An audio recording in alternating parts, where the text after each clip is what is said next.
Greetings and welcome to this week's edition of One Big Thing. Kurt Goulding here, and today's one big thing is hurry up and wait.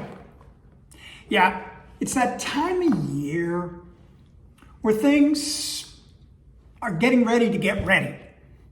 You know, we're not in the middle of anything really, other than maybe a couple of wars, but who's paying attention to that? So, we're waiting on development of South American crops. Now, Argentina has improved dramatically. Brazil, they're in the first 10% of harvest. Now, the very first reports that we got out of there is, well, the quality's poor, the yield's poor, and then all of a sudden, well, maybe things are better than we were expecting. So who knows? Maybe Brazil ends up with 160 million tons of beans rather than 150. We're waiting on developments in the Israeli-Gaza conflict. Now, Israel's offered a ceasefire to exchange hostages and get some things cleaned up, but now the terrorists there are committed to the total destruction. So that's, we're going to hurry up and wait. That's just a terrible thing. And as part of that, is the whole Middle East going to blow up into a regional war driven by the insanity of the mullahs of Iran? And we're waiting on developments in the Russian and Ukraine war.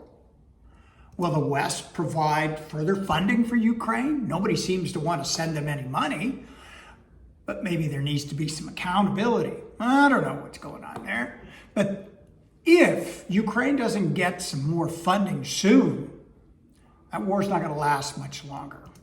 And that's what Russia's good at, the long game and waiting. They don't care about deaths. Nah. We're waiting on crazy man Kim Jong-un of North Korea. What's he going to do next?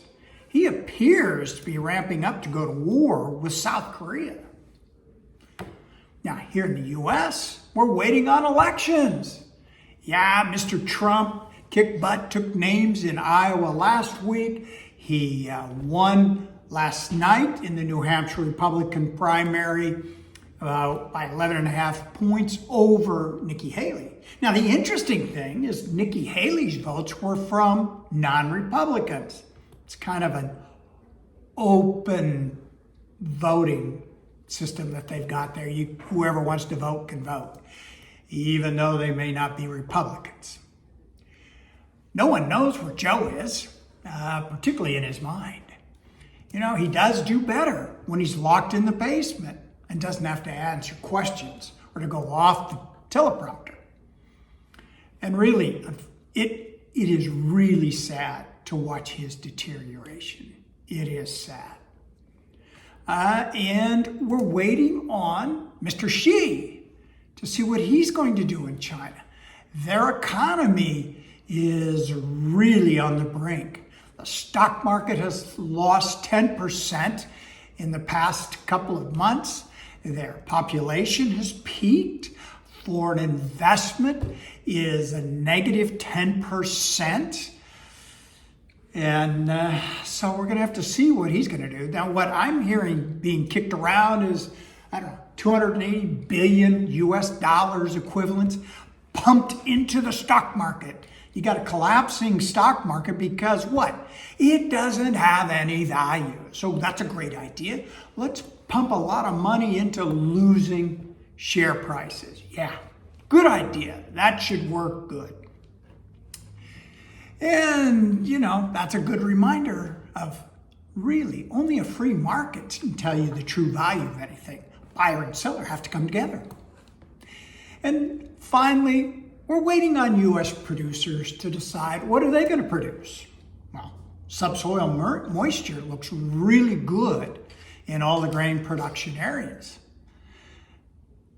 And so we look at the current economics today, soybeans are a bit more profitable. However, with fertilizer prices coming down, we might not see as big a switch from corn to beans.